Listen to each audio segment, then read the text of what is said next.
ఇదేం పోతుంది, బాగానే పిలుస్తాను లోపల రమ్మని. ఆ అమ్మాయికి ఇక్కడ ఏం జరుగుతుందో తెలిస్తే అప్పుడు చెప్తా నీ పని. నువ్వు నోరు మూసుకొని సైలెంట్గా ఉండు. నేను చెప్తా, చెప్పను. ఇదేం కర్మ. రండి రండి.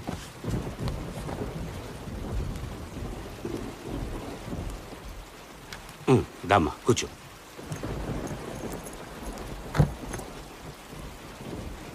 ఎవరమ్మా నువ్వు? నాతో ఏం పని? నా పేరు వాసంతి. నేను ఫిజిక్స్లో ఎంఎస్సీ చేశా. మా ప్రొఫెసర్ పాటిల్ సార్ మీ గురించి చాలా చెప్పేవారు సార్. అందుకే మీ దగ్గర ఇంటర్న్గా చేయాలని వచ్చాను. ఓ పాటిలా, వాడు నా క్లాస్మేట్ అమ్మా. హైదరాబాద్ నుంచి నాకు ఏం కావాలన్నా ఆయనే పంపించాడు. మీ పాటిల్ సార్ ఏం చెప్పారో కానీ నువ్వు ఇంత దూరం వచ్చావు. నువ్వు అనుకున్నట్టు ఇక్కడ ఇంటర్న్గా చేసే అంత పెద్ద పని ఏం లేదమ్మా.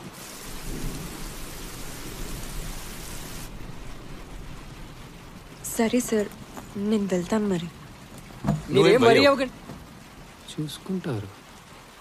నువ్వే వరి అవ్వకమ్మా. నాకు చాలామంది తెలుసు. మీ పాటిల్ సార్తో చెప్తాను, నువ్వు వెళ్ళి అక్కడ చేరుకో.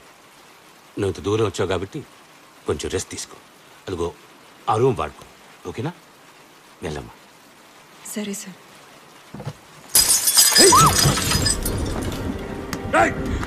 ఎవరా రాయి ఇంకేం కాలేదుగా?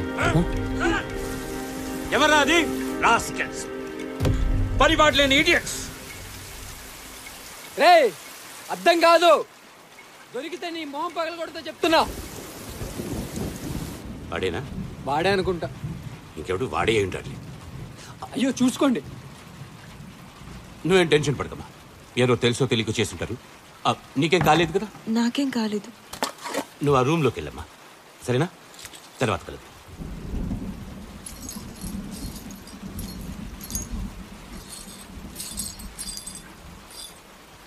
ఎవరది? ఇంకెవరా పొన్ననే. అతనెవరు?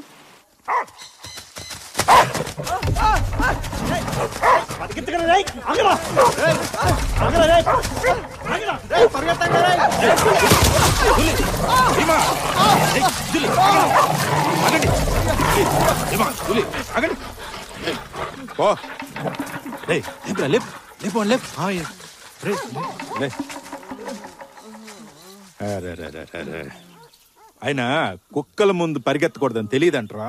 జాగ్రత్తగా ఉండాలి, చూసుకోవాలి. రోజు చూసే కుక్కలే కదయ్యా, నా వెంట ఎందుకు పడతాయి అనుకున్నాను. కుక్కలరా, వాటికేం తెలుసు. మనమే జాగ్రత్తగా ఉండాలి. రే డాక్టర్ దగ్గర తీసుకుపో. రే చూయించాక వాడిని తీసుకెళ్ళి అక్కడ వదిలే. పని తెలిసింది వాడికి ఒక్కడికే. అలాగే అయ్యా. ఏంట్రా సోమ?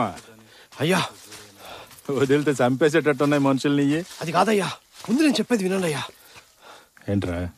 మిగిలిన గడు అంతా చూసాడయ్యా, ఊరంతా చెప్తా అంటున్నాడు. వాడికి అంత దమ్ము ఎక్కడి నుంచి వచ్చిందిరా? అవును, మనకు రావాల్సిన డబ్బులు వచ్చినాయి అక్కడి నుంచి? ఇంకా లేదయ్యా, వారమైంది కట్టక. రాయ్ పని చూసుకోండి. అందరికి నా గురించే కావాలి.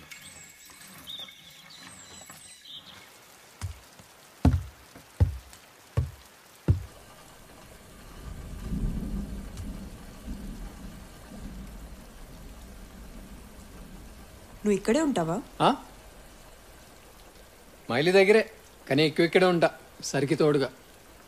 సార్కి చాలా కోపమని విన్నాను. అయినా నువ్వు ఉంటున్నావంటే గ్రేట్. ఎవరు చెప్పారు? అలా ఏం లేదు. నాకు మా అమ్మ తప్ప ఎవరు లేరు. అలాంటిది నన్ను చిన్నప్పటి నుంచి తన కొడుకు కంటే ఎక్కువగా చూసుకుంటున్నారు. నువ్వు లక్కీ, ఎందుకంటే నేను కావాలనుకుంది నీకు దక్కింది. సరిదొరకడం నా అదృష్టమే. మా ఇద్దరి మధ్య ఉన్న అనుబంధం మాటల్లో చెప్పలేను. ముసలోడు ఏం టైమింగ్ కదా. మీరు ఇక్కడే ఉండండి, నేను ఇప్పుడే వస్తాను.